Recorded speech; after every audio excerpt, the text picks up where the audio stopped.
It only took the man 7 minutes to rob the first business, then rob this one. And when he got here, this sign on the front door didn't stop him. Orange cones, road closed signs, and construction. They've all been filling up Plume Street for the past few months. They are not taking any chances with Hurricane Joaquin, even doing something as simple as this, turning patio furniture upside down. We've had tremendous wind and rain all day, not to mention these waves to my right here. Do you think you owe any kind of explanation? That's a lot of money. Two top Portsmouth city officials, no longer. The city manager resigns, the city attorney fired. Now you can hear and see the strength in him when he's speaking. I asked him what is helping him with that strength, and he said the love he has for her. A lot of the pot was packaged in saran wrap. Some of it was just thrown in a bucket. Well, the closures that are set up right now are so crews can get machinery to the highway. This is the stretch we are talking about. It's about a half-mile long. Did you set your own trucks on fire? No. At this point, it's getting sketchy. No, I did not.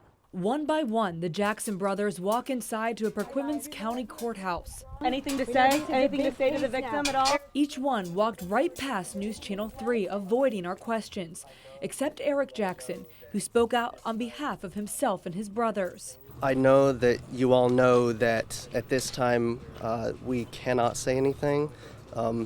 There may be a point in the future where we can, but at this point, until all of this legal stuff is done, there's nothing that we can say. Each brother is charged with sexually assaulting their younger sister, starting when she was 4 years old, lasting until she was 14.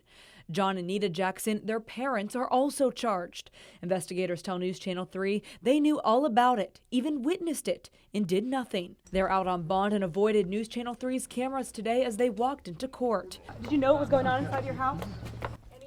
Anything you have to say at all? Whose fault is it? Who are the victims? What about to your sons? Anything to say? Boys? Each one filled out paperwork saying that they didn't have much money. One brother wrote he was trying to find a job. Another said he was a piano tuner. After court, the brothers had nothing else to say, and one smiled as he got into the sheriff's van. The Jackson parents followed suit and didn't say a word. How did it feel to see your sons? How did that feel?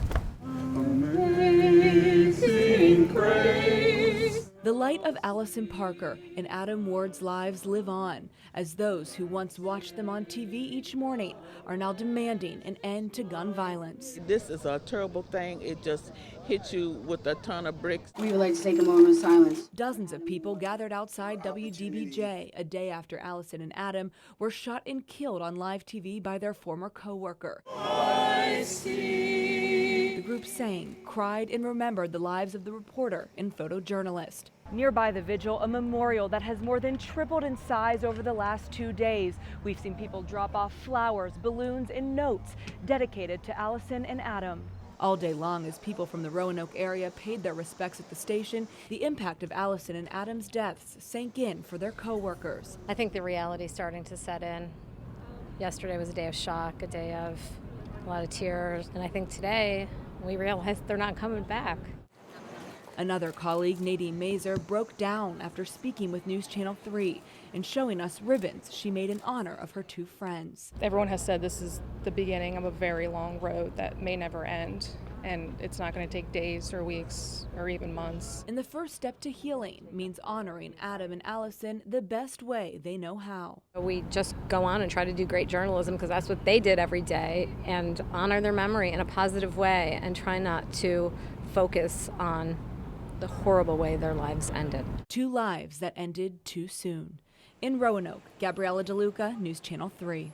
I'm Gabriella DeLuca in Norfolk, where a woman was arrested here after she had sex with her boyfriend in the middle of the parking lot during the middle of the day. Now today I talked to her and asked her why she did it. She said she was just in the mood. Is something like this going to happen again? No. I don't know. For couple Kimberly Jackson and Earl Palmer, there's no guarantee they'll hold back from this the next time the moment is right. But everyone wants to be spontaneous. Not being disrespectful to you, have you ever been spontaneous? Not that spontaneous. Okay, but do you see my point? 2 days ago, Jackson was arrested and charged with drunk in public. Police say Palmer was unconscious while the two were doing, well, what couples do in the middle of this parking lot. I consented. In the beginning? In the beginning, I consented at all. But I had a little too much to drink, so I passed out. Did you think you wouldn't get caught? The alcohol made me think that I wouldn't. I'm not into, erotic public sex or anything like that, but that's what you did yesterday, though. I know, and that was all the alcohol. Someone nearby snapped these photos of the two, and we showed the couple today. Doesn't even look like I'm doing anything but laying on top of him. Well, you can see that there's a little bit going on there. But after seeing the pictures, they say they'll pick somewhere more private for future escapades. She had needs, I had needs.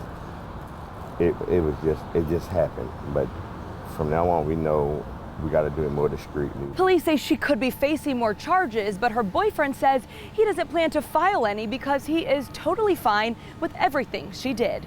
In Norfolk, Gabriella DeLuca, WGNT News.